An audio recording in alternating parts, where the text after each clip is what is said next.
बहुत समय पहले की बात है। राजगीर के पास एक छोटा सा गांव था। उस गांव में अनिरुद्ध नाम का युवक रहता था।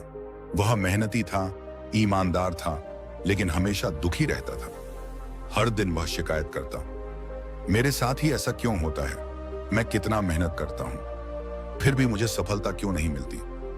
दूसरे लोग मुझसे बेहतर कैसे जी लेते हैं? वह खेतों में काम करता, लेकिन मन में केवल शिकायतें और नकारात्मक विचार भरे रहते।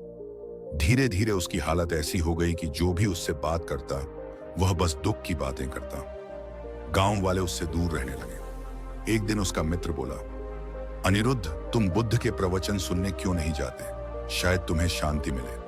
पहले तो अनिरुद्ध ने कहा, मुझे उपदेश नहीं चाहिए, मुझे तो किस्मत चाहिए। लेकिन कुछ दिनों बाद जब जीवन और कठिन हो गया, तो वह थक कर बुद्ध के पास पहुंच गया। बुद्ध उस समय पेड़ के नीचे बैठे थे, शांत, प्रसन्न और तेजस्वी। अनिरुद्ध उनके पास गया और बोला, भगवान, मैं सब कुछ खो चुका हूं। मेरे पास काम है पर सफलता नहीं, मेरे पास शरीर है पर शांति नहीं। आखिर क्यों? बुद्ध मुस्कुराए। उन्होंने धीरे से पूछा, तुम्हारे मन में हर समय क्या चलता है? अनिरुद्ध बोला, बस यही कि मैं कितना दुर्भाग्यशाली हूं, मुझे कुछ नहीं मिलता। बुद्ध मुस्कुराए, अब मेरे साथ चलो। वे दोनों पास की झील तक पहुंचे। बुद्ध ने वही मुट्ठी नमक झील में डाल दी और बोले, अब इस झील का पानी पीकर बताओ। अनिरुद्ध ने पानी पिया। यह तो मीठा है। बुद्ध बोले, नमक वही है, लेकिन पानी बढ़ गया। जैसे जैसे तुम्हारा मन छोटा रहेगा, दुख उतना ही बड़ा लगेगा। लेकिन जब तुम्हारा मन विशाल होगा, क्षमा, प्रेम और कृतज्ञता से भरा, तब वही दुख तुम्हें कुछ नहीं कर सकेगा। अनिरुद्ध कुछ देर मौन रहा, फिर बोला, भगवान, इसका अर्थ है कि मुझे अपनी सोच बदलनी होगी? बुद्ध ने कहा, हाँ पुत्र, विचार ही जीवन बनाते हैं। यदि तुम्हारे विचार कड़वे हैं तो जीवन भी कड़वा होगा।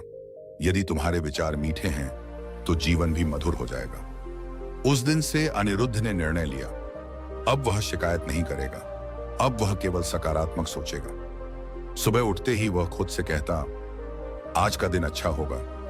खेत में काम करते हुए मुस्कुराता और सोचता, प्रकृति मुझे देने आई है, मैं कृतज्ञ हूं।